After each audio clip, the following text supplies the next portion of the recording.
HR, PhD, coaching, hospital, corporate,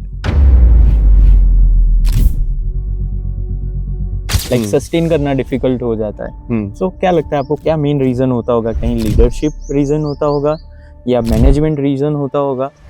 कई बार क्या होता है कि organization fails in executing that initiative because they have not involved their people while developing this entire concept of technology in the organization. उनको क्या चाहिए, उनकी क्या स्किल गैप के कारण ग्रोथ लाइक पॉज हो जाता है या फिर माइंडसेट लोगों का वैसा हो जाता है? Most leaders fail not because of their knowledge और स्किल्स। वो वहाँ पहुंचे ही इसलिए है बिकॉज उनमें ज्ञान था, वो पहुंचे ही इसलिए है बिकॉज उनमें स्किल्स थी।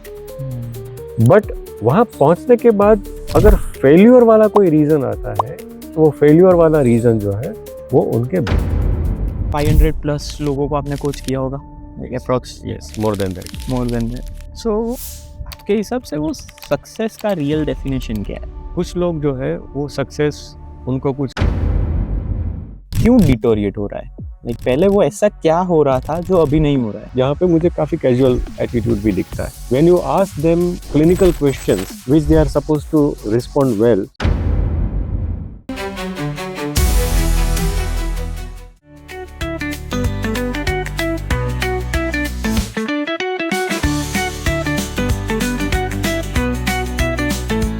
क्या HR होना घर पे काम आता है? लाइक घर में जाके कैसे लाइक आप वो HR की क्वालिटीज वो सब लाइक इम्प्लीमेंट होती है कि नहीं? वो सिर्फ लाइक जायडस तक ही रहता है? सो कैसा रहता है सर वो? So there are two versions to it. Yes. जब भी आप HR के अंदर इतने साल काम करते हो तो आपके अंदर एक अलग अलग सिचुएशंस में अलग अलग तरीके के कॉन्वर्जेशंस करना आपको आ जाता है। Yes, true. अब ऑर्गेनाइजेशंस का भी एक अपना कल्चर होता है, वैसा ही कल्चर एक घर में होता है। घर में सिचुएशंस जो है वो दोनों साइड पे कुछ ना कुछ रहती है। तो when you come at home, और अगर उसके अंदर let's say for an example if I am having a tough conversation with my daughter, obviously I will bring some of my experience of how do I deal with the new generation people, and probably like those things I bring it in that discussion. तो वो कहीं ना कहीं तो आ ही जाता है। So basically मेरे wife भी HR हैं। अच्छा। वो एक IT कंपनी में है। Okay. She is having experience of around 4 years in this field. So वो क्वालिटीज मुझे तो बहुत एक्सपीरियंस होती है। बिल्कुल टैकल करना आ जाता है उसमें लाइक लोगों को और वो सिचुएशन को। करेक्ट। सो आपके हिसाब से आपके जो 25 years ऑफ एक्सपीरियंस में एक आपका जो HR का रोल है वो काम आया या फिर आपके जो एक्सपीरियंसेस हुए वो फील्ड में रह के को ज्यादा लर्निंग किसमें लाइक? मैं हमेशा ये बिलीव करता हूँ कि एक्सपीरियंस से बड़ा टीचर कोई नहीं है। बिकॉज जनरली हम लोग ऐसा साइकोलॉजी में बोलते हैं कि the early stage of your life which is say around when you are 7, 8 years, 9 years old, तब तक की आपकी हैबिट्स, आपकी स्टाइल ऑफ रिस्पॉन्डिंग जो है वो डेवलप हो जाता है। उसके बाद जो है वो जनरली थोड़ा डिफिकल्ट है। सो देन जो आपके टफ एक्सपीरियंसेस जो रहते हैं, that is the only thing जो रिवायरिंग करते हैं आपके ब्रेन के अंदर। वो जो एक्सपीरियंस से आप सीखते हो उसी से आप अपना बिहेवियर का पैटर्न बनाते हो। सो मेरे हिसाब से अगर if I reflect back on my 25 years, I think मेरे साथ जो भी अच्छे या बुरे एक्सपीरियंसेस जो हुए उसी से मेरा अपना एक बिहेवियर डेवलप हुआ है, और कहीं ना कहीं मैं उसी को यूज़ करके अपना डे टू डे वर्किंग जो है वो चलाता हूँ। और इसमें मेरा भी थॉट इसमें ऐसा है कि ह्यूमन एवरी सेकेंड इवॉल्व हो रहा है। बिल्कुल। लाइक आज मैं आपके साथ बात कर रहा हूँ तो उसमें भी कुछ इवोल्यूशन मेरे में फॉर श्योर आएगा। बिल्कुल बिल्कुल। सो आपके अकॉर्डिंग लाइक आप ह्यूमन नेचर का भी आपके एक्सपीरियंस के हिसाब से अगर हम वो निकालें कि क्या आपका थॉट है कि कोई कॉमन कैरेक्टरिस्टिक सब में होती है कि लोगों का डीलिंग सेम तरीके से होता है कि ये वेरी करता है? ह्यूमन नेचर के बारे में आपका क्या मतलब इसमें थॉट है? सी अगर आप स्पेसिफिकली कॉमन कोई नेचर का अगर पूछ रहे हो तो सबसे कॉमन नेचर जो ह्यूमन बीइंग के अंदर होता है वो होता है हम उसको कोचिंग की लैंग्वेज में बोलते हैं कि अवे या टुवर्ड्स सिचुएशन, मतलब कि एक फियर या आपको रिवॉर्ड, ये दो सिचुएशन में ह्यूमन का एक कॉमन नेचर जुड़ा हुआ होता है। मतलब कि अगर आपको किसी भी चीज़ से फियर होगा तो जनरली आप उससे डिफेंसिव हो जाओगे, उस आदमी से, उस सिचुएशन से। ऑन द अदर हैंड, अगर आपको कहीं पे रिवॉर्ड दिख रहा है, now this reward could be a positive feedback from somebody, that Okay. reward could be an ice cream, that reward could be an incentive by somebody, that reward could be like having a good food at home. अगर मेरी wife ने मेरी कोई something जो मैं बहुत पसंद करता हूँ खाने में, अगर उसने फ़ोन करके बोल दिया कि आज ये है, तो when I will start coming back to home from my office, वो कहीं ना कहीं वो मेरे दिमाग में पॉजिटिवली वो क्रिएट होता रहता है। So this is a very common thing in human being कि हम कुछ चीज़ें ऐसी हैं जहाँ पे अपने को अगर फियर लगता है तो हम उससे डिस्टेंस लेते हैं, जहाँ पे अपने को रिवॉर्ड दिखता है वो वहाँ पे हम लोग टूवर्ड्स जाते हैं। इसमें थोड़ा मैं एम्प्लॉयर पर्सपेक्टिव से अगर बात करूँ, जब ये रिवॉर्ड वाला सिचुएशन आता है ना, तो ऐसा होता है कि भाई हाँ, लाइक क्या हम बोल सकते हैं कि स्वार्थ हो, वो वाले एंगल से अगर कोई काम करता है, सो वो आई डोंट थिंक कि वैसा आएगा। इफ एम्प्लॉयर के लाइक साइड से कि नहीं, ऑर्गेनाइजेशन ग्रोथ होगा तो हमारा ग्रोथ होगा, बट क्या आपको लगता है कि अभी अपकमिंग ईयर्स में ऐसा लाइक ज्यादा हो रहा है एम्प्लॉइज के पर्सपेक्टिव से कि वो बिल्कुल, and that is because of the generation जो नया है अभी, जेन जी जिसको हम बोलते हैं, अभी millennials have also gradually entered. नई जनरेशन की थॉट प्रोसेस जो है वो बहुत अलग है। Like we have somehow developed ourselves in the past कि somebody who is senior than you with a white hairs, you kind of bow your head and you don't kind of raise your voice against them. Organizations में generally it is the kind of senior or the management or the entrepreneur who demands and the employee delivers. अब वैसा नहीं है. Now it is completely two-way. The new generation believe that they have rights to think about themselves, and they are first responsible for their own choices, their own happiness. That is true. So considering that, now as and how we are having more and more of this generation in the industry, the psyche, the culture of the organizations are also changing. And therefore now what you see is more of a commercial relationship wherein there is a pure give and take. Yes. So I am kind of involving my energy, my time into your organization, and this is my objective, this is what I want to get out of it. Okay. Yes, on the other hand, the entrepreneurs also have started changing their own things. So in the early days, probably like when I started my career, the entrepreneurs also were having enough patience to invest their time, money, energy, everything in developing the fresh graduates. So there were programs for years that they used to Now if you see, even entrepreneurs also want somebody to come as a ready-made material, deliver now for whatever time period that you are there, and then so earlier there were more retired people, and now there are hardly retirements that we see. It is more like people come, work for some years and they go. The new generation rather have started planning their retirement age, which is not 58 or 60, but now they feel that okay, till 45 I will work, and then I'll stop working and will enjoy the rest of my I life. personally also think like I have to work for 10 years, 15 years max, and correct, yes. Like after that, yes, everything will go on automation. Absolutely, absolutely. Yes. So the complete thought process is changed. So yes, so thought process change होगा तो उसके हिसाब से changes आएंगे. True. बिल्कुल. Health care के अगर बारे में बात करें तो हेल्थ केयर एक इमोशनली इंटेंस टॉपिक है. सो वहाँ पे इमोशंस को हमें साइड रखना पड़ता है. तो आपका क्या लगता है कि आपके as a HR professional down the line 10 years क्या पॉसिबिलिटीज़ हैं HR में भी और ओवरऑल हेल्थ केयर में भी? ओवरऑल हेल्थ केयर में तो हम बहुत सारी चीज़ें देखने वाले हैं. दो तीन चीज़ें मैं बताऊंगा. नंबर वन, अगर आप देखो तो there are lot of private equities who are getting into investing in this domain now, Yes, we were जो पहले discussing नहीं था. earlier. Yes. Yes.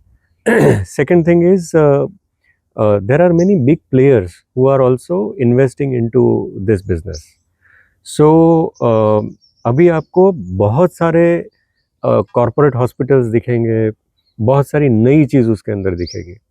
सो वो एक अलग सिनेरियो बनने वाला है. And as like we have seen in IT where there was a huge scarcity of talent, same चीज़ अभी हमको ये इंडस्ट्री में भी दिखेगी. So as HR person I can foresee a challenge of retaining and getting talents, right talents rather, for the healthcare.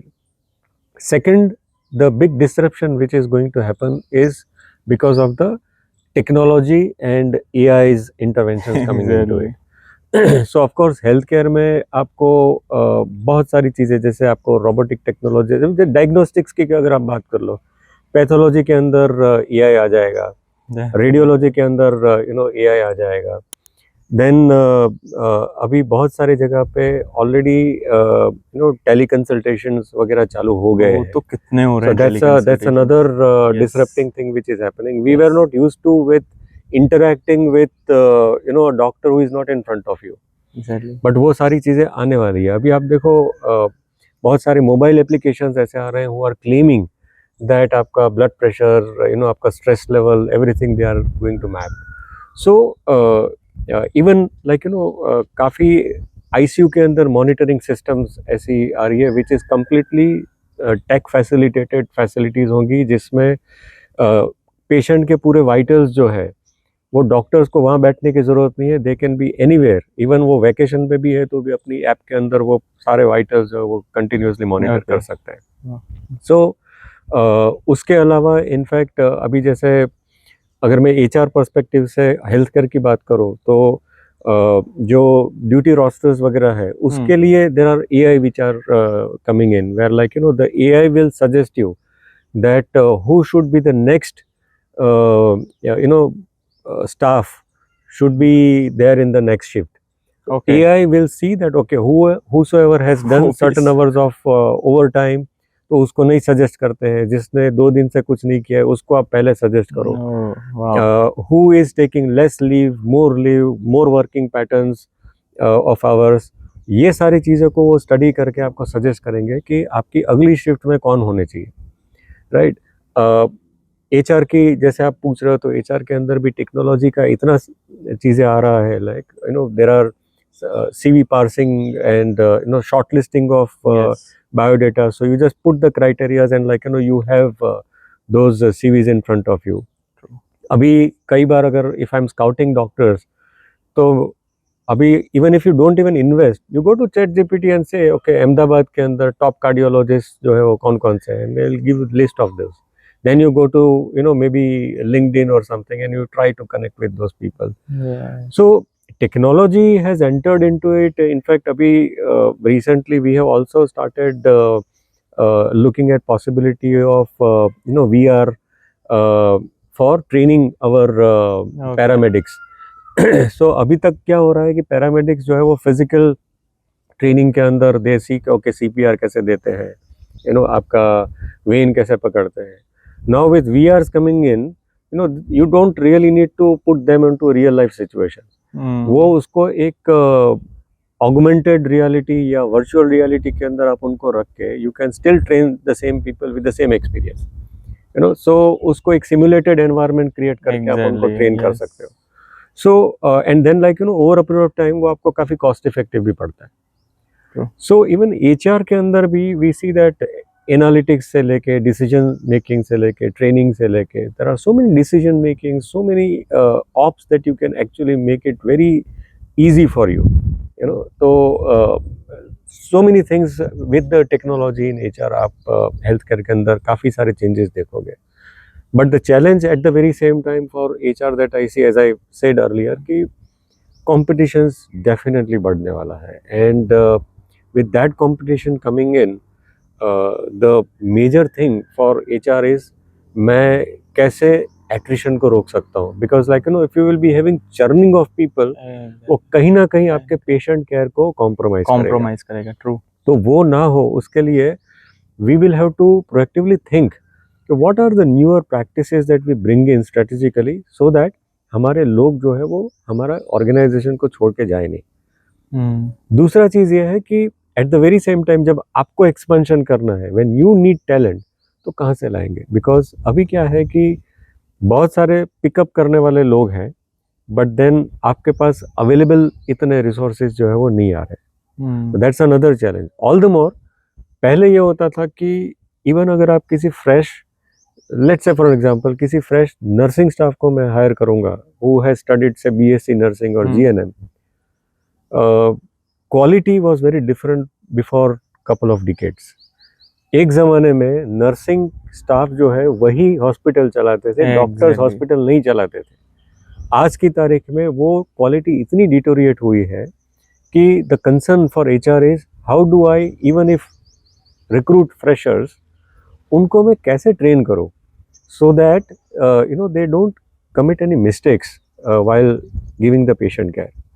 सो ये सारी challenges कहीं ना कहीं इंडस्ट्री के लिए, एचआर के लिए है, जो आगे के दिनों में आने वाली है। I think the winning rule for HR in the health care would be how proactively you can foresee this situation and today you start making plans to overcome those, then there is no problem. इसमें से मुझे 2-3 questions आए, impromptu questions के। एक तो first, deteriorate हो रहा है जी, अग्रीड, वो लाइक कहीं ना कहीं आपने, अब हेल्थ केयर की बात कर रहे हैं तो आपने नर्सिंग का बताया, तो आपको कहाँ लगता है कि क्यों डिटोरिएट हो रहा है? लाइक पहले वो ऐसा क्या हो रहा था जो अभी नहीं हो रहा है? The way education is going on, पहले क्या था कि पहले ज़्यादातर गवर्नमेंट इंस्टीट्यूशन से जो पढ़ाते थे उनके पढ़ाने का स्टाइल बहुत अलग था। आज की तारीख में भी अगर आप गवर्नमेंट हॉस्पिटल्स के अंदर कोई डॉक्टर या नर्सिंग स्टाफ को पढ़ते हुए देखोगे तो उनके पास पेशेंट बेस बहुत बड़ा होता है। जनरली वो केओटिक जरूर दिखता है, but on the other side अगर आप देखो तो किसी प्राइवेट इंस्टीट्यूशन में कोई पढ़ रहा है तो उसको जो वॉल्यूम मिलता है प्रैक्टिकल एक्सपोजर के लिए, जो गवर्नमेंट में मिलता है उसमें बहुत वास्ट डिफरेंस होता है। So the way they come out with the confidence वो थोड़ा अलग होता है। Okay, yes. But private institutions भी अभी ग्रेजुअली पिकअप कर रहा है in terms of bringing technology, bringing real life situations, making something different so that like you know the confidence level of these students can go up. अगर वो ऐसा करते हैं then of course over a period of time हमको उसमें भी अच्छी qualities मिलेगी। दूसरा चीज़ ये है कि करंट जनरेशन में थोड़े दो अलग अलग तरीके के स्टूडेंट्स में देखता हूँ। There are some students who are really very serious, they learn, they focus, and they really want to do something out of it. But at the very same time, there are also some students जहाँ पे मुझे काफ़ी casual attitude भी दिखता है. When you ask them, you know, clinical questions which they are supposed to respond well, वो नहीं मिलता है. You know, so उनका कई बार बहुत superficial knowledge होता है. When you go deep down in the interview, आपको समझ में आता है कि ये bookish है.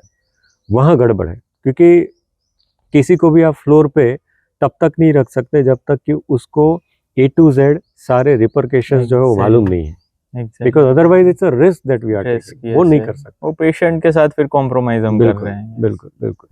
तो फिर सर, आपने जब हमारी जो पहले बात हुई थी उसमें आपने बताया था कि एक चर्न हो रहे हैं, जो रिटेंशन रेट कम हो रहा है और चर्न हो रहे हैं लोग। तो आप पर्सनली वैसा क्या करते हैं, like for doctors I would say, या फिर नर्सिंग स्टाफ जी, तो फ्लोर पे माहौल अच्छा रहता है, तो वो वैसा क्या आप एक्टिविटीज करते हैं? बिल्कुल।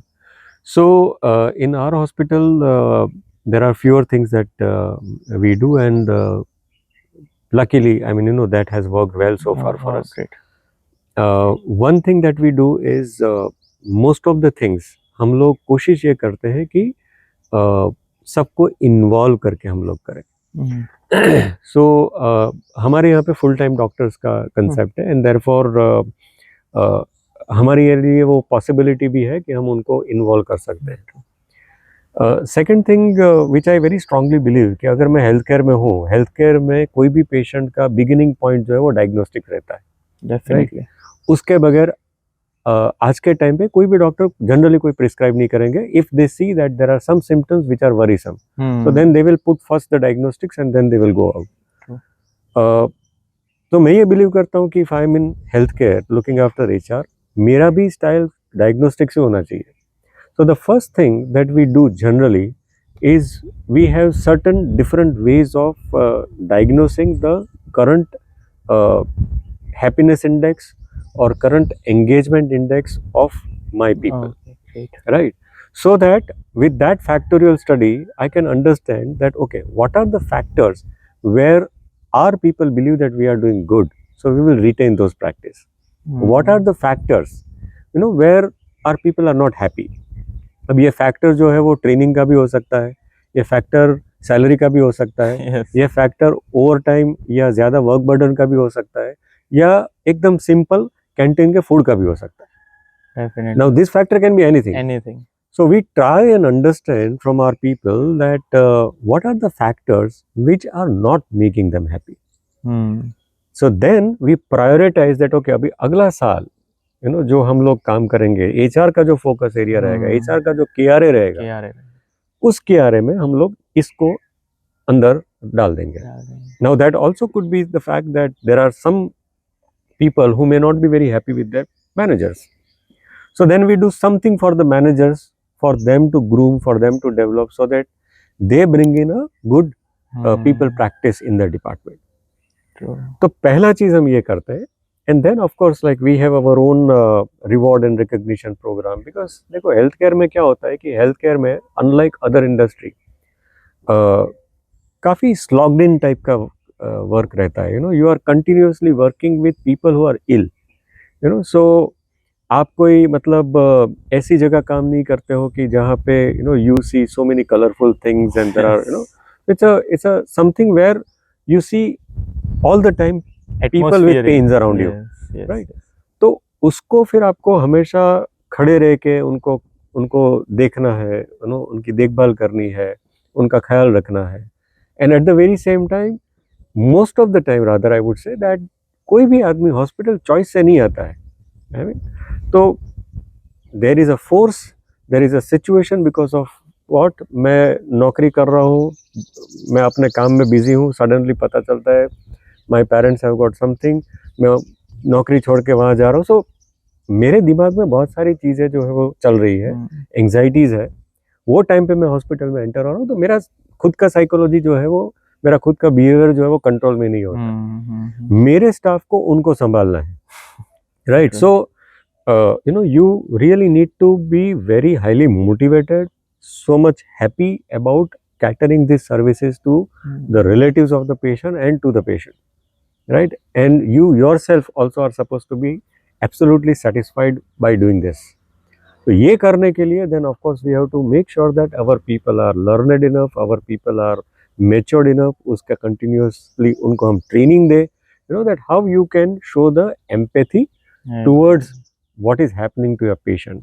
कई बार हमारे सिक्योरिटी के जो लोग हैं उनको भी हमको ट्रेन करना पड़ता है कि how to politely say no to the patient, because अगर आईसीयू में कोई आपका पेशेंट है तो आपको सर्टन लोग ही अलाउड होते हैं to kind of be in the hospital. But generally हमारे कंट्री का कल्चर ऐसा है कि कोई बीमार है तो there are so many relatives and neighbours and friends They come to see us. अब हॉस्पिटल में हम इतना हौच पौच अलाउ नहीं कर सकते. अब सबसे ज़्यादा इसमें तकलीफ या चैलेंज कौन भुगतता है? वो हमारा सिक्योरिटी गार्ड है, राइट? तो उसको हमको सिखाना पड़ता है कि भाई अच्छे रह के, पोलाइट रह के, एम्पैथेटिक रह के आप कैसे उनको मना कर सकते हो. सब आप टिफिन लेके नहीं जा सकते, सब 2 लोग से ज़्यादा अंदर नहीं जा सकते, है ना? तो ये जो चीज़ है वो हम कंटिन्यूसली उनको ट्रेन करते हैं. फिर उसमें जो अच्छे बिहेवियर्स जो हमको दिखते हैं उनको हम रिवॉर्ड करते हैं, so that they become examples for others to learn from, है ना? तो इस तरीके के हमारे प्रोग्राम चलते हैं where like we reward people who have demonstrated good behaviour so that others learn. We continuously train them so that like kind of they keep learning about their own behaviors, and these learnings are clinical learnings as well as behavioral learnings. and साथ में रह के कैसे आप एक दूसरे के साथ अच्छे से काम कर सकते हैं, प्रोडक्टिव काम कर सकते हैं.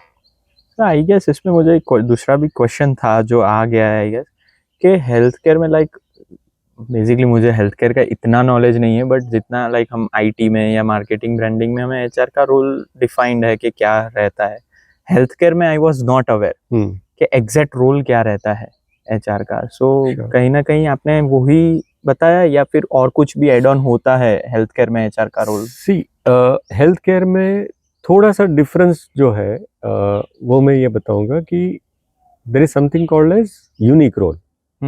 जैसे मैं आपको बताऊं तो एक फार्मास्यूटिकल कंपनी सपोज होती है, तो एक यूनिक रोल होगा सेल्स, दूसरा यूनिक रोल होगा क्वालिटी कंट्रोल, तीसरा यूनिक रोल होगा क्वालिटी एश्योरेंस, है ना। तो हर एक इंडस्ट्री में अपने अपने यूनिक रोल्स होते हैं।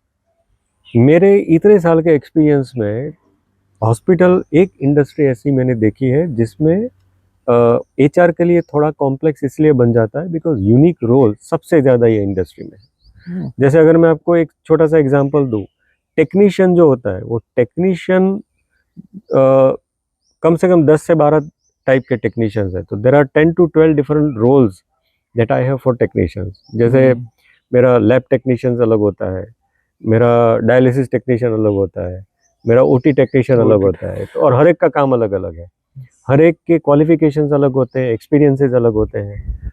इतना कॉम्प्लेक्सिटी जो है ना वो मैंने जनरली किसी इंडस्ट्री में इतना नहीं देखा है। So the first challenge for HR person is to learn about each and every role, its complexity, the competences required for each role. तो वो थोड़ा आपको स्टडी ज़्यादा करना पड़ता है। सेकेंड थिंग इज, क्योंकि ये हाईली सेंसिटिव इंडस्ट्री है जहाँ पे as I said earlier that you typically log in yourself throughout the day. अब वो डॉक्टर है, जैसे अगर मेरा कोई ट्रांसप्लांट सर्जन होगा, उसकी सर्जरी कभी आधे घंटे 1 घंटे की नहीं होती, वो 10 घंटा 12 घंटा 14 घंटा, यू नो। सो अब जब डॉक्टर काम करते हैं तो उनके साथ पूरा पैरामेडिक्स होता है। तो एक मेरा नर्सिंग स्टाफ डॉक्टर के साथ ओटी में गया, वो 10 12 14 घंटे तक बाहर नहीं निकलते हैं। तो ये जो चैलेंज है लोगों के अंदर, उसमें क्या होता है कि देन सबकी अपनी लाइफ भी होती है, यू नो। किसी का बर्थडे है, किसी को बाहर घूमने जाना है, किसी की छुट्टी आप मंजूर नहीं कर रहे हो। तो वैसी सिचुएशन में ऑपरेशनल इश्यूज बहुत सारे आ जाते हैं। Many a times like, you know, you also experience posh sort of things also, and sometimes even patient की तरफ से भी उल्टा इस तरीके के बिहेवियर्स टूवर्ड्स कोई अटेंडर है या कोई नर्सिंग स्टाफ है, उसके साथ में ऐसा हो गया। तो ये सब जो ऑपरेशनल चैलेंजेस है, जिसको हम आईआर टाइप की एक से जो इंडस्ट्रियल रिलेशनशिप जो हम बोलते हैं, वैसे बहुत सारे जहाँ पे हमको डिसिप्लिनरी एक्शंस लेने पड़ते हैं, पुलिस केसेस को हैंडल करना पड़ता है। तो ये जो चीज़ है वो एक अलग तरीके की यूनिक चैलेंज है जो सिर्फ ये इंडस्ट्री में, वो दूसरी जगह पे नहीं। But one thing which I enjoy, you know, in this industry, which I have never done anywhere else, is that ये एक ऐसी जगह है जहाँ पे आपको सोशली बहुत बड़ी रिकग्निशन मिलती है। This is the first ever industry जहाँ पे मुझे ऐसा फील होता है कि मैं जब फार्मा में काम करता था या आईटी में करता था या रिटेल में करता था, मैं किसी को हेल्प नहीं कर पाया। इवन रिटेल में भी था तो रिटेल में मैं किसी के लिए पैसा कम नहीं कर सकता। यहाँ पे एक ऐसी चीज़ है कि लोग कुछ नहीं तो एटलीस्ट ये पूछने के आते हैं कि यार, यू नो, ये गैस्ट्रो प्रॉब्लम है तो इसके लिए किसको दिखाना चाहिए। होता क्या है कि जब भी आप किसी लॉयर के पास जाते हो या किसी डॉक्टर के पास जाते हो, अब वो सब्जेक्ट ऐसा है कि वहाँ पे ट्रस्ट जो है वो बहुत बड़ी चीज़ हो जाती है। अगर आपका कोई पहचान वाला किसी हॉस्पिटल में है या किसी लॉ फर्म में है, तो आपको एक थोड़ा सा ईज मिलता है कि यार उसको पूछ लेंगे ना, हमको सही गाइडेंस मिल जाएगा। एग्जैक्टली। तो मतलब बाकी सारी आप सपोर्ट करते हो अपने किसी पहचान वाले को, वो एक अलग बात है। बट ये जो एक बहुत बड़ा चीज़ है ना कि आप उनको कोई ओपिनियन दे पा रहे हो, वो एक सोशल रिकग्निशन है कि, you know, I am working for this hospital and, you know, I can be helpful to you. वो आपको एक अलग फुलफिलमेंट देता है। So I think this is something which is very different in this. Okay, ये अच्छा point था। Yes, true के हमें हेल्प करने का मौका मिल जाता है। सो हमने वो भी बात किया कि एआई और टेक्नोलॉजी जो एचआर में आ रहा है। सो मेरा यहाँ ये मानना है, as a like IT company हम चला रहे हैं, ब्रांडिंग मार्केटिंग एजेंसी चला रहे हैं, एआई हम भी यूज़ करते हैं। But what I personally feel is कि एक ह्यूमन टच होना चाहिए। बिल्कुल। सो वो उसके बारे में लाइक वहाँ पे क्या लगता है आपके फील्ड डोमेन में कहाँ ह्यूमन टच ज़रूरी है? लाइक जितना भी एआई टेक्नोलॉजी आ जाए, लाइक जी। अभी रोबोटिक सर्जरीज हो रही हैं, जी।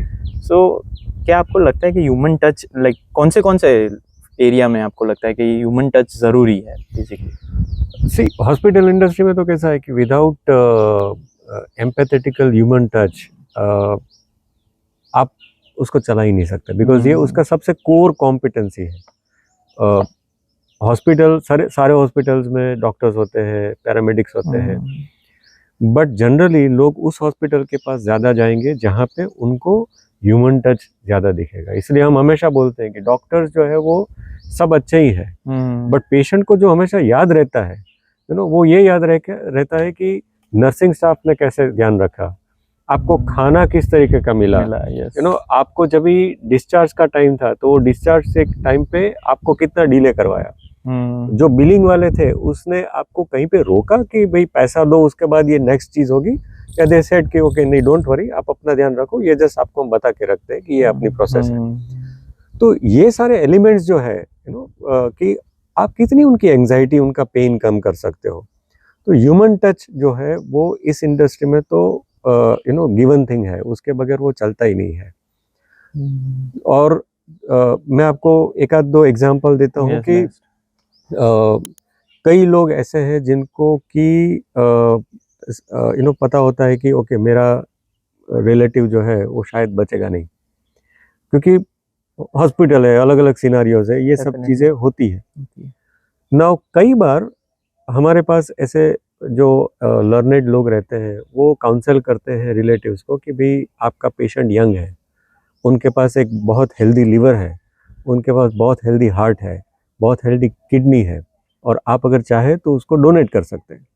नाउ बोलने को ये आसान है, लेकिन अगर आपका कोई फैमिली मेम्बर जो यंग एज में जा रहा है उसको इस चीज़ के ऊपर समझाना, कन्विंस करना, ये बहुत बड़ी चीज़ है। ये जब तक आपके अंदर वो ह्यूमन टच नहीं होगा वो सामने वाला उसको समझ नहीं पाएगा, है ना। उसी तरीके से देयर आर मेनी पीपल जो कि काफ़ी पेनफुल डिजीज़ में से गुजर रहे हैं, अगर आपके पास ह्यूमन टच नहीं होगा तो आप उनको वो एम्पैथाइज नहीं कर पाओगे, उनका पेन नीचे जाने के बजाय आप उसको बढ़ाओगे। In our hospital there are many things that we do, जैसे कोई आता है तो अदर देन द नर्सिंग और पैरामेडिक्स, हम ऐसी चीज़ों का भी ध्यान रखते हैं कि कोई भी गाड़ी लेके आता है तो हमारे पास वैले लोग होंगे, आएगा 2 लोग सबसे पहले उस गाड़ी के पास जाएंगे। पहला हमारा वैले का ड्राइवर जाएगा जो उनसे चाबी ले लेगा, बोले सर आप अपना काम करो, आपकी गाड़ी लग जाएगी। दूसरा उसके साथ में हमारा एक अटेंडर जाएगा जो व्हीलचेयर के साथ उनके साथ जाता है। पेशेंट अगर चल नहीं सकते तो पेशेंट को बिठा देते हैं, मतलब कि the point where you just entered the hospital, वहीं से आपका एक कंफर्ट लेवल जो है वो चालू हो जाता है। And then we have kept patient care service people जो अलग अलग लैंग्वेज में बोल सकते हैं, एंड वो वहाँ से उनको अंदर लेके जाता है, क्या काम है, किसको मिल रहा है, क्या तकलीफ है, so you don't kind of put more worries to them, because वो ऑलरेडी वरी के साथ तो आए ही है। आवर वर्क इज दैट हम ह्यूमन टच जो आप बोल रहे हैं उसको देके हम कैसे उस वरी को थोड़ा सा रैशनल कर सकते हैं, कम कर सकते हैं। बेसिकली जितना भी एआई टेक्नोलॉजी आ जाए, बट ह्यूमन टच तो इम्पोर्टेंट है, हेल्थ केयर में तो फॉर श्योर रहेगा ही रहेगा। Absolutely, absolutely. So as a head HR 3 KRAs आप हॉस्पिटल के लिए कौन से main 3 KRAs for HR? Yes, for HR, head HR. I think पहला केआर है जो बहुत इम्पोर्टेंट है वो ये है availability of manpower, right, because उसके बगैर तो हम लोग एक रेशियो एनालिसिस करते हैं कि अगर मेरे पास इतने सी हॉस्पिटल का एक दूसरा बड़ा प्रॉब्लम ये है कि सीजन्स रहते हैं, तो sometimes you have more number of patient तो उनको कैटर करना है, sometimes you have less number of people तो उनको कैटर करना है।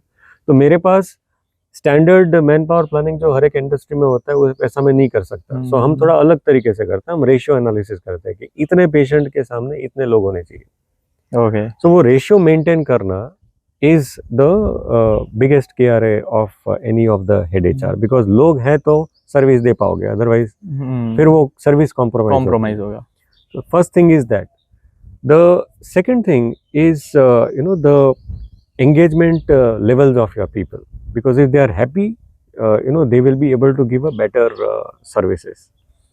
And the third thing is managing the attrition, right? So क्योंकि you invest a lot in recruiting, training them, और अगर उसके बाद if they leave over a period of time, तो वो बहुत बड़ा लॉस हो जाता है, because the cost of recruitment and training is much higher than couple of more % of increment to somebody. Exactly. और मेरा एक एक्सपीरियंस है कहता है कि सिर्फ इंक्रीमेंट या पैसा के लिए जनरली लोग जाते नहीं है. There are many other factors जो मैंने पहले आपको बताया. We study the factors, what are the factors are people want to stay with, हम उसको पकड़ते हैं. So these are some of the main top 3 KRAs. यस. सो सर आपके लाइक जैसे हम आपका प्रोफाइल स्टडी कर रहे थे उसमें आपने एक चेंज सस्टेन जी. बुक को को-ऑथर किया है, जी. तो जिसमें आपने बताया कि चेंज करना इजी है, सस्टेन करना डिफिकल्ट है. लाइक सारांश यही कहता है उसका. बहुत अच्छी तरीके से अंदर आपने जो भी बताया है, लाइक स्नेक एंड लैडर का बताया है आपने, अंडरस्टैंडिंग इजी हो जाती है लोगों की. सो लीडरशिप का बेसिकली की इल्यूजन क्या होता है? लाइक लोगों को लगता है हाँ लीडरशिप में है, सो ये चीज़ें करनी है. सो उसमें ऐसा भी कोई होगा कि कोई उसका इल्यूजन होगा उसको कि भाई एक्चुअली मुझे ये ऐसे हैंडल करना चाहिए या ऐसे हैंडल करना चाहिए. बिल्कुल. सो सी, हर एक लीडर जो है वो अपने आप में एक ह्यूमन बीइंग है. Yes, true. राइट. तो एज अ ह्यूमन बीइंग उसकी अपनी भी एक स्टाइल है. And we always see variety of leader. कोई लीडर ऐसा होगा जो आपको हाईली डोमिनेंट दिखेगा, कोई हाईली कंट्रोलिंग दिखेगा, कोई होगा जो टिपिकली पीपल रिलेशनशिप वाला होगा, कोई टास्क बिहेवियर वाला होगा. राइट. सो एंड देन सब कुछ ऐसे भी होते हैं जो नेचुरली काफ़ी बैलेंस्ड होते हैं, वैसे भी होते हैं. तो अब वो ऐसे इसलिए होते हैं बिकॉज कहीं ना कहीं ओवर द इयर्स उनका एक बिलीफ सिस्टम वैसा डेवलप होता है कि काम ऐसे ही होता है.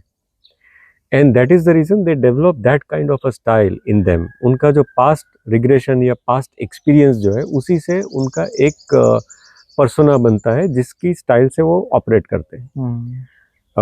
हम लोग as HR person generally try ये करते हैं कि we try to give them feedback whether that तो जैसे ये मैंने आपको बताया कि एट्रिशंस, इनफैक्ट कई बार ऐसा भी होता है कि a leader who is negatively renowned in the market will impact our recruitment also.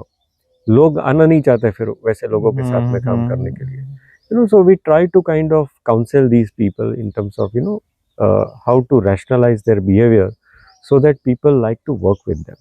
मतलब इसमें क्या आपको लगता है कि कौन सा मेन फैक्टर रहता होगा जो इनिशिएटिव को एक ऑर्गेनाइजेशन लेते हैं बट समहाउ वो फेल हो जाता है वो इनिशिएटिव लाइक आगे कंटिन्यू करने में, लाइक सस्टेन करना डिफिकल्ट हो जाता है. सो क्या लगता है आपको क्या मेन रीजन होता होगा? कहीं लीडरशिप रीजन होता होगा या मैनेजमेंट रीजन होता होगा? क्या, what are your thoughts on it? You have talked about IT couple of time in the conversation, तो मैं उसी के एग्जांपल पे बात करता हूँ because I have written couple of papers on artificial intelligence in human resource and learning and development. तो उसी का एक आपको समझाता हूँ कि सपोज अगर आप टेक्नोलॉजी इम्प्लीमेंट करते हो ऑर्गेनाइजेशन के अंदर और कई बार क्या होता है कि organization fails in executing that initiative because they have not involved their people while developing this entire concept of technology in the organization. उनको क्या चाहिए, उनकी क्या डे टू डे डिफिकल्टीज है. अभी मैं आपको मेरे HRMS की बात करता हूँ कि अगर HRMS जनरली आजकल हर ऑर्गेनाइजेशन में, एवरी ऑर्गेनाइजेशन, बट कई ऑर्गेनाइजेशन में आप देखोगे कि किसी ऑर्गेनाइजेशन ने एक HRMS लिया, फिर 2 साल तक मेहनत की, उसको निकाला, फिर दूसरा लिया, फिर तीसरा लिया, स्टेबल नहीं कर पाते. क्यों नहीं कर पाते हैं? बिकॉज हो सकता है कि मैंने अपनी HR टीम को उसमें इन्वॉल्व ही नहीं किया है कि उनको ये HRMS में क्या चाहिए. अब मेरा रिक्रूटर होगा, वो सोचेगा कि यार पहले मैं विदाउट मशीन कर रहा था तो मैं 8 घंटे में इतने इंटरव्यूज कर सकता था, इतने सिलेक्शन कर सकता था. अब ये नया HRMS आया है, उसमें तो इतनी सारी चीज़ें मुझे करनी पड़ती है, इतनी डेटा एंट्री करनी पड़ती है. अब उसकी वजह से मेरा काम तो खराब हो रहा है. तो फिर क्या होगा कि उसका जो mental acceptance towards the technology होता है ना, वही डिस्टर्ब हो जाएगा. True. अब ये सब इसलिए हो रहा है बिकॉज आपने उसको तो पूछा ही नहीं भाई पूछा ही तू नहीं रोज क्या करता है। क्या है, Yes. And yes, somewhere you missed out on couple of things. yes. तो वो पूरा फिर आपका, and then the cost of reorganizing your technology is very costly. वो आप कर नहीं सकते बाद में. तो ये जो चीज़ है ना वो कहीं ना कहीं और दूसरा एक ये भी होता है कि sometimes some leaders or even the technology developers themselves वो उसको इतना कैमोफ्लेज करके दिखाते हैं कि लोगों के एक्सपेक्टेशंस एक्स लेवल पे पहुंच जाते हैं. कोई भी टेक्नोलॉजी ओवरनाइट आपको एक्स एक्सपीरियंस दे ही नहीं नहीं सकता दे है. सकती. True. So it's a Definitely. process, Process. right? Time taking And process. you have to tell people that boss, initial 1 or 2 years there are going to have some hiccups. Okay. अब ये सब जो mismanagement miscommunications जो है उसकी वजह से कई सारे ऐसे प्लान्स जो है वो फेल हो जाते हैं. सो आई मीन ये टेक्नोलॉजी का Yes, एग्जांपल है. yes, the yes, very yes. Similar examples you probably. So idea is that if people are supposed to be part of utilizing something or getting into something, thinking of them or putting your legs into their shoes is very very critical. वो अगर आप नहीं करोगे तो failure होगा. Basically planning होना चाहिए. बिल्कुल बिल्कुल. कंबाइंड प्रोसेस है, लाइक लीडरशिप भी नहीं, मैनेजमेंट, बेसिकली प्लानिंग, जो हाँ. दो चीजों के वो बीच जो का एक बोलते हैं ना planning, participative leadership. yes, yes, participative leadership अगर आपने नहीं किया है yes. तो चांसेस है. चांसेस है. Yes yes yes yes. So आपने लाइक साइकोमेट्री के बारे में भी आपने जो स्टडी किया हुआ है, उसके अकॉर्डिंग आपको क्या लगता है कि स्किल गैप के कारण ग्रोथ लाइक पॉज हो जाता है, या फिर माइंडसेट लोगों का वैसा हो जाता है? लाइक आपके एक्सपीरियंस के अकॉर्डिंग क्या को लगता है? सी कैसा होता है कि ये फेजेस है. अगर कोई स्टूडेंट पढ़ रहा है तो जब भी पढ़ रहा है तभी सो वो नॉलेज गेन करता है. सबसे पहले ज्ञान है. बगैर ज्ञान के तो ऑफकोर्स आप कुछ नहीं कर सकते. आज मैं आपसे बात कर रहा हूँ वो बात शायद तभी कर पा रहा हूँ ताकि because probably as you said आपने साइकोलॉजी स्टडी किया, आपने साइकोमेट्रिक स्टडी किया है, इसलिए नॉलेज है इसलिए बोल पा रहा हूँ. First thing of course is knowledge. The second thing, आप पढ़ के बाहर आए हो and then age and how you will start working in the environment, आपका धीरे धीरे जो है वो स्किल डेवलप होता है. और स्किल जो है वो प्रैक्टिस से डेवलप होता है. इट्स लाइक आज मैंने एक्सेल सीखा तो एक्सेल के फॉर्मूला का नॉलेज आया है. एक्सेल पे जब मैं काम करना चालू करूंगा तभी मेरा स्किल डेवलप होगा. है ना. तो the second thing is skill. तो ये दोनों तो फाउंडेशन है, उसको हम लोग डिनाई नहीं कर सकते. The third thing is very critical is because जो एटीट्यूड है, जो बिहेवियर है, वो एक आइसबर्ग की तरह होता है. दिखता है, क्यों है वो समझ में नहीं आता है. वो समझ है ना? नहीं आता. यस. तो दैट्स द रीजन जो आपका बिहेवियर जो है वो जैसे जैसे आप लाइफ में बड़े होते जाते हो, आप पहले एक इंडिविजुअल कंट्रीब्यूटर से अपना जॉब चालू करते हो, एंड देन धीरे धीरे सुपरवाइजर, फिर manager, manager, top leaders, likewise आप बनते हो. जितने बड़े होते जाते हो पिरामिड में, उतना आपका स्पैन ऑफ कंट्रोल बड़ा होता है. दैट मीन्स के उतने सारे लोग आपके बिहेवियर से इम्पैक्ट होते हैं. राइट. तो उन पोजीशंस पे आपका बिहेवियर जो है वो बहुत क्रिटिकल हो जाता है. Most leaders fail not because of their knowledge और स्किल्स. वो वहां पहुंचे ही इसलिए है बिकॉज उनमें ज्ञान था. वो पहुंचे ही इसलिए है बिकॉज उनमें स्किल्स थी. बट वहां पहुंचने के बाद अगर फेल्यूर वाला कोई रीजन आता है तो वो फेल्यूर वाला रीजन जो है वो उनके बिहेवियरल रीजन से आता है. एंड दैट्स द रीजन ज्यादातर लीडरशिप के जो ट्रेनिंग प्रोग्राम होते हैं वो फोकस करते हैं उनके बिहेवियर के ऊपर. अनलेस एंड अनटिल अगर कोई नई टेक्नोलॉजी आती है, वो सीख रहे हैं, नॉलेज गेन कर रहे हैं, अलग बात है. But otherwise it's all about behaviour. Leadership है या फिर सीनियर लाइक जो हैं, जो वहाँ वर्किंग में स्ट्रगल कर रहे हैं, या फिर वो बिहेवियर साइड हो, वर्किंग के साइड हो, बट वो ओपनली बोल नहीं पाते हैं. लाइक मेरे हिसाब से लाइक उनको एक बैरियर लगता होगा कि भाई मैं कैसे मेरी स्ट्रगल्स या फिर मेरी परेशानी शेयर कर सकता हूँ. जी. सो आपको क्या लगता है, वो कहीं पे स्ट्रगल कर रहे होते हैं और वो ओपनली बोल नहीं पाते हैं? जी, होता है, बिल्कुल होता है. And that's the reason. जैसे पहले मैंने आपको बताया ना कि diagnostics, there are multiple veg.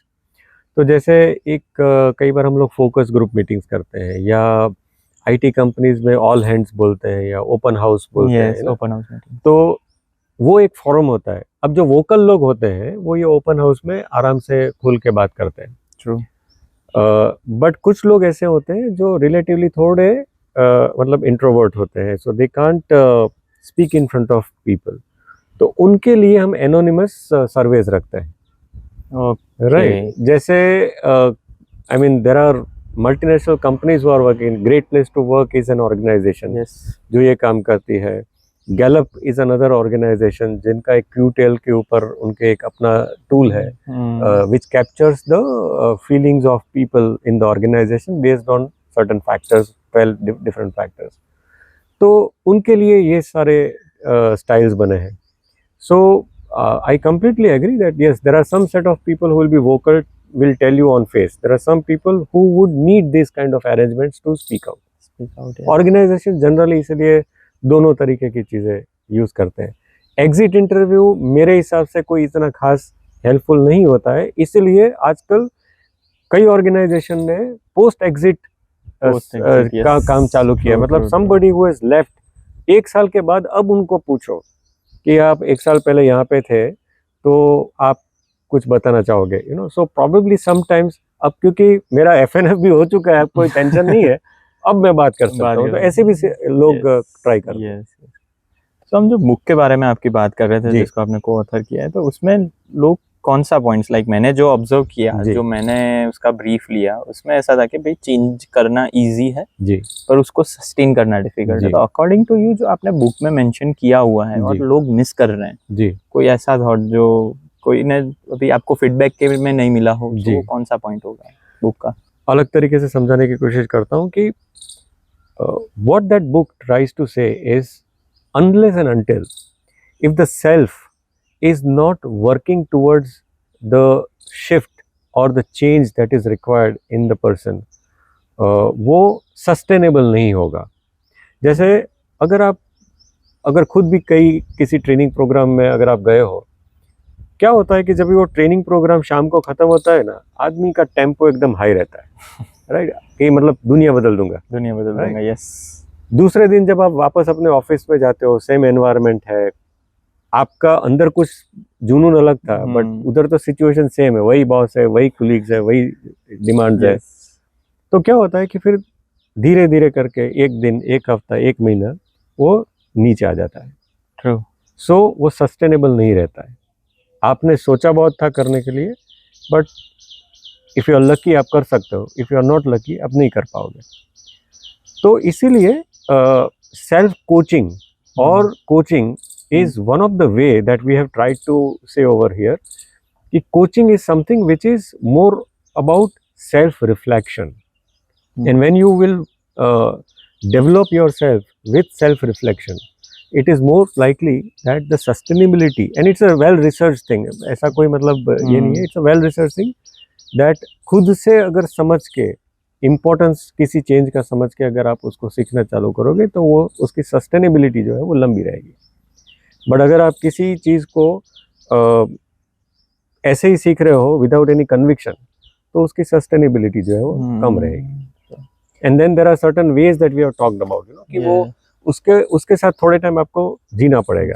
So you know, you probably spend 12 weeks on the same thought, you keep doing something in and around that subject.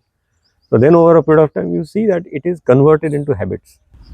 आपको क्या रिकमेंडेशन देना है जो अभी लाइक 1 year 2 year एक्सपीरियंस है या फिर फ्रेशर है जो ये एचआर प्रोफेशनल की फील्ड में आ रहे हैं, उनके लिए लाइक जो उनको ध्यान रखना चाहिए? तो उनको लाइक टिक मार्क होना चाहिए, चेकलिस्ट टाइप अगर बात करें तो. करेक्ट. सो सी, मेरे हिसाब से वो एचआर वाला है, मार्केटिंग वाला है, फाइनेंस वाला है या टेक्नोलॉजी वाला है, 1-2 years एक्सपीरियंस मतलब वो जेनजी है. ट्रू. तो जो दूसरे लोगों में होगा वही चीज़ कहीं ना कहीं एचआर में भी होगा. But for HR you come with more accountability, more responsibility towards the organisation policy. अगर आपकी ऑर्गेनाइजेशन पॉलिसी में एक ग्रूमिंग स्टैंडर्ड है तो लोग पहले यही देखेंगे कि बॉस तुम कैसे आ रहे हो, राइट अगर आपका खुद का ग्रूमिंग ठीक नहीं है और अगर आप एक पॉलिसी को ड्राइव करने की कोशिश करोगे वो नहीं कर पाओगे डेफिनेटली। तो सबसे पहली चीज जो बहुत सिंपल है किसी यंगस्टर्स के लिए करने की इन एचआर इज खुद क्या कर रहे हो आप right are you being able to set an example for others to learn from then it's fine second thing is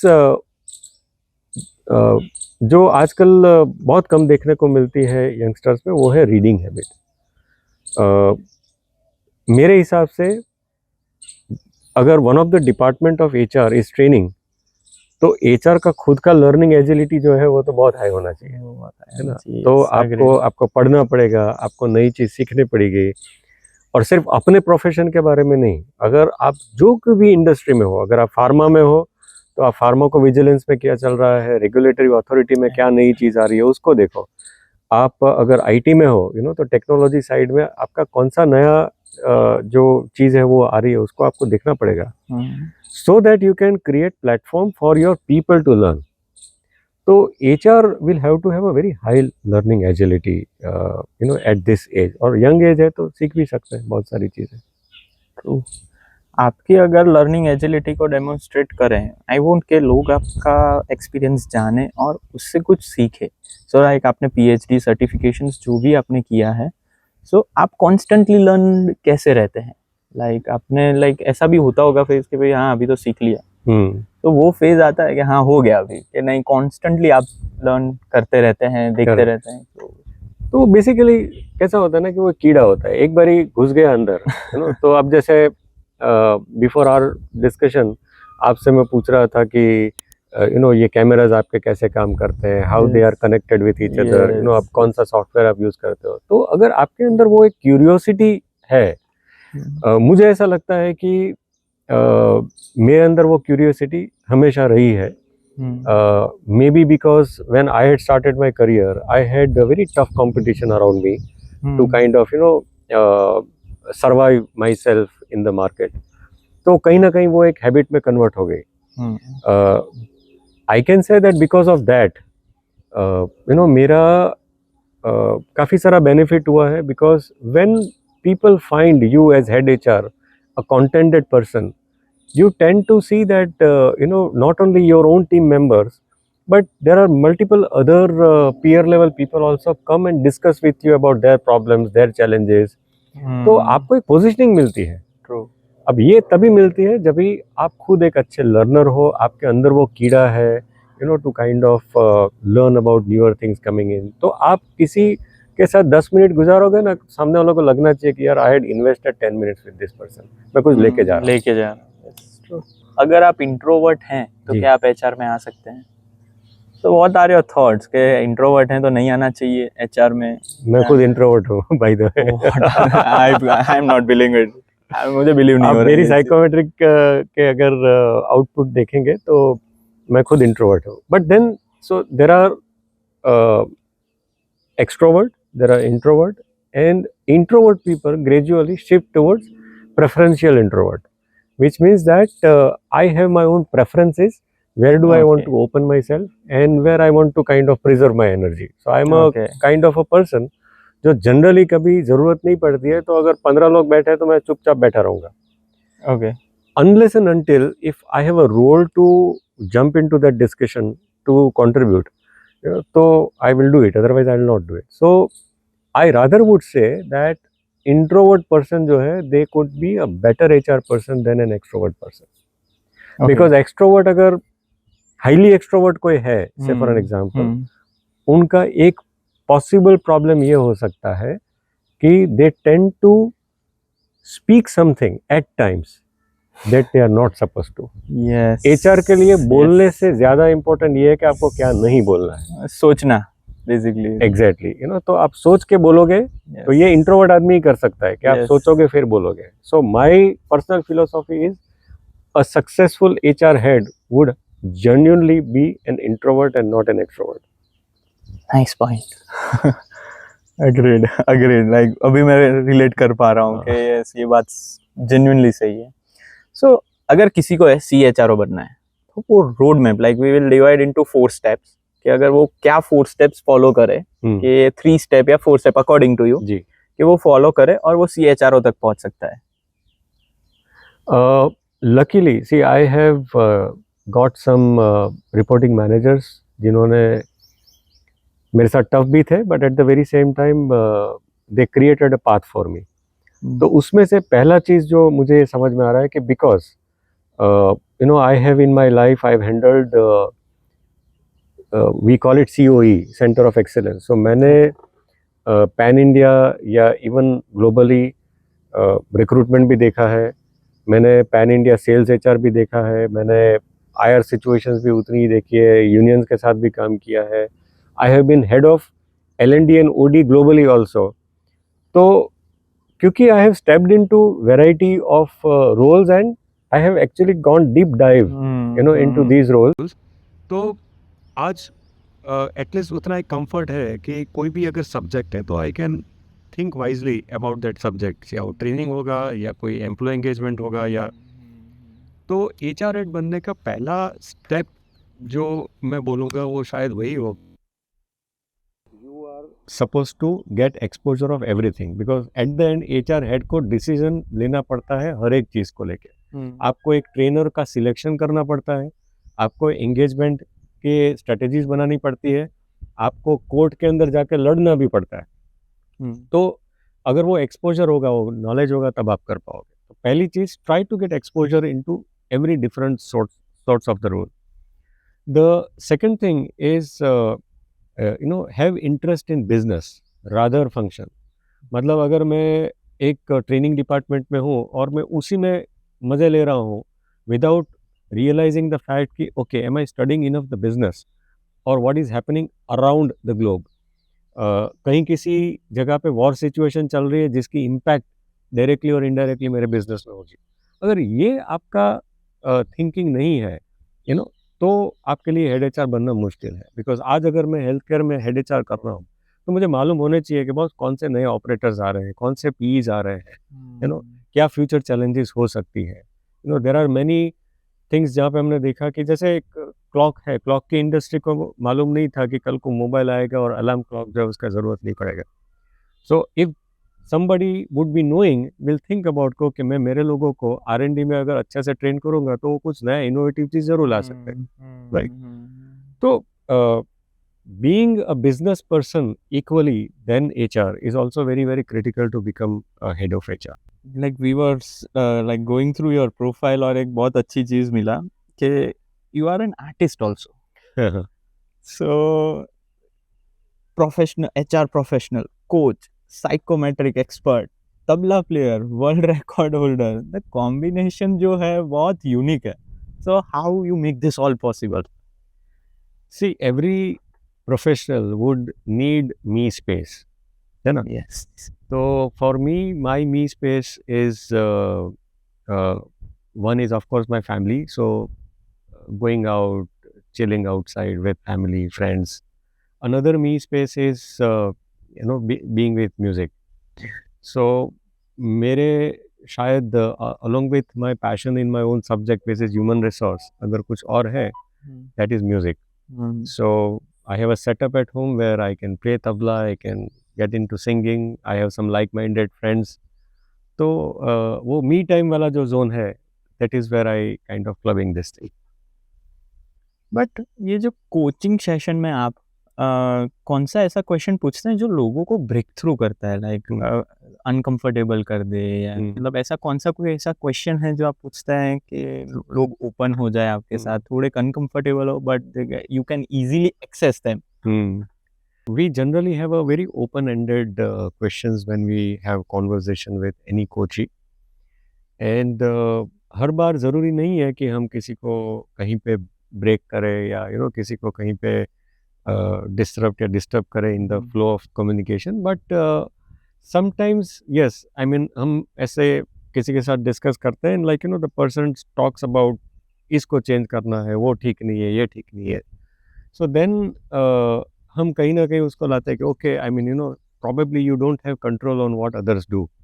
What is it that one or two things that you would like to do by yourself, जहाँ से आप उसको control कर सकते हो, you know? तो ऐसे कोई फिक्स क्वेश्चंस नहीं होते हैं in coaching, but the generic style of coaching is that you develop insightful questions जिससे you actually put that person from outside in than inside out. As a human being हमारा nature है कि हम inside out करते हैं, मतलब हम किसी दूसरे के बारे में सोचते हैं.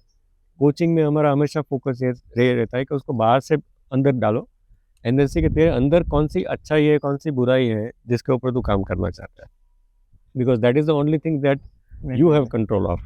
दूसरा तो आप नहीं कर सकते. Definitely true. True. Like 500 plus लोगों को आपने कोच किया होगा, approx. Yes, more than that. More than that. So आपके हिसाब से वो सक्सेस का रियल डेफिनेशन क्या है,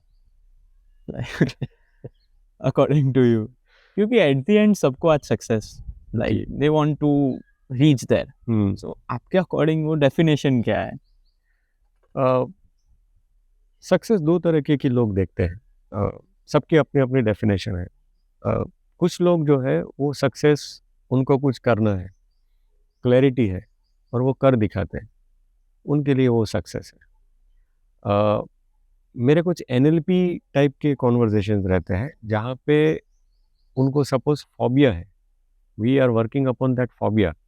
और वो फोबिया में अगर आप उसको वो जगह पे लेके जाते हो कि नाउ पहले मैं ये नहीं कर पाता था, आपको कई, मेरे पास ऐसे भी लोग आए हैं एस्केलेटर्स पे चढ़ नहीं सकते हैं. हाँ, लाइक वो मुझे बहुत बेसिक चीज लगती फोबिया है, रहता है उसका फोबिया. तो सो जब भी आप किसी भी फोबिया से किसी को निकालते हो तो वो जो स्टेज है उसके लिए, तो अभी आप पहले के क्वेश्चन में पूछा था ना कि ब्रेकिंग द बैरियर, यस, तो कुछ ऐसी चीज़ें भी होती है, तो वो जस्ट एक बैरियर आप किसी का निकाल देते हो, उसके लिए वो सक्सेस है. तो सबका, और कुछ जो है वो ऐसी भी चीज़ होती है कि जिसमें आदमी को पता ही नहीं है कि मेरी सक्सेस कहाँ है. किसी को वो रियलाइज कर रहा ना और उसको उस पटरी पे रख देना, इवन वो भी उसके लिए वो सक्सेस. बहुत मेंटली शार्प है, like to be this much mentally strong, sharp, कैसे कर लेते हैं आप? ये भी शायद मैं टेलीविज़न कम देखता हूँ और मे बी अभी जो है सबसे ज्यादा रील्स और टेलीविजन के. हाँ, सो मेरा समहाउ, सो मेरी वाइफ और डॉटर दोनों मुझे कई बार बोलते हैं कि you should be on Instagram. कोशिश करता हूँ, मेरे से इतना होता नहीं है. ओके. फेसबुक मेरे से उतना होता नहीं है, but LinkedIn is a platform जहाँ पे मुझे ऐसा लगता है कि अपने आप को किसी सोसाइटी में रखने के लिए मुझे वो ज़्यादा कंफर्ट लगता है, और मुझे खुद को भी सीखने के लिए शायद वो प्लेटफॉर्म ज़्यादा सही लगता है. मुझे कोई लाइक माइंडेड लोग मिलते हैं, मेरे से ज़्यादा नॉलेजेबल लोग मिलते हैं, तो मुझे वो बड़ा अट्रैक्ट करता है. So I spend more time with those people. Once I was going to Hyderabad and I happened to sit along with a pilot who was Indigo के पायलट थे, वो हैदराबाद जा रहे थे, एंड काफ़ी मज़ा आया उनके साथ बात करने में. That how that organisation is ensuring cheaper way of transportation.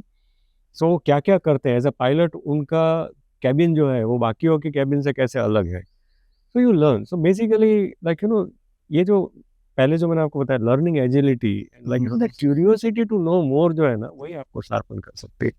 And then you choose to be in that environment, you invest your time into that environment. If you have passion you will stay with that thing only. True. तो as a human being आप क्या अभी भी figure out कर रहे हो? I don't know. मुझे अभी, मैंने PhD किया था तो somebody was asking what next. तो अभी कहीं ना कहीं ये है कि okay, I have some thoughts around contributing with my experience through some books, some research to the community, giving them more in terms of how do I see the world through the research, and what my fellow colleagues, professionals can take benefit out of it. So the next that I'm seeing is that. Second thing, I'm looking at and very interesting about getting into regional dialogues or coaching dialogues in a regional language. अभी का अगर आप देखोगे तो coaching का जो conversation होता है वो अभी भी लिमिटेड टू इंग्लिश लैंग्वेज है. आपको ज़्यादातर लोग उसी में देखेंगे, आपको कोई लोकल बाइनोकुलर मतलब लैंग्वेज में या लेट्स से हिंदी में या आपकी मदर टंग में आपको इतने नहीं दिखते हैं। तो कहीं ना कहीं एक थोड़ा सा इंटरेस्ट ऐसा है कि कुछ ऐसा करे कि like we spread the kind of culture of coaching sort of conversation across. So when a father will talk to daughter or a son, if the father learns how to do this, will be able to bring more adult to adult conversation between their discussion rather like parent to child Parent. जो कभी आजकल ठीक से बैठता नहीं है। बैठता नहीं। Yes yes yes yes. तो अगर एचआर फील्ड आज डिसअपियर हो जाती है तो क्या करोगे लाइफ में? सो अगर ऐसा होता है तो मेरे हिसाब से कुछ और तो होगा। सो जो है उसको पकड़ना सीखना चाहिए। आज कोई फील्ड है जिसमें मुझे अच्छा लग रहा है, मैंने वो सीखा, वो कर रहा हूँ, कल कुछ और नया आ जाएगा, राइट। इवन मैं तो बोलता हूँ कि आज से 10 15 20 साल बाद आप अगर देखोगे, आज जैसे मैं एचआर प्रैक्टिस कर रहा हूँ तो 20 साल बाद वो नहीं रहने वाला है, चेंज राइट, वो चेंज हो जाएगा। So the best thing is that be with today's generation and see what is evolving in this process and be part of that process. वो आपको अपना रास्ता अपने आप मिल जाएगा। माइंड चेंजिंग कॉन्वर्सेशन थी। मीनिंगफुल है। Yes yes yes. So thanks a lot. Thank you. Pleasure. Hope you all also enjoyed with us. Absolutely. Thank you for Yes. calling me and Thank you so asking me much. these Yes. questions.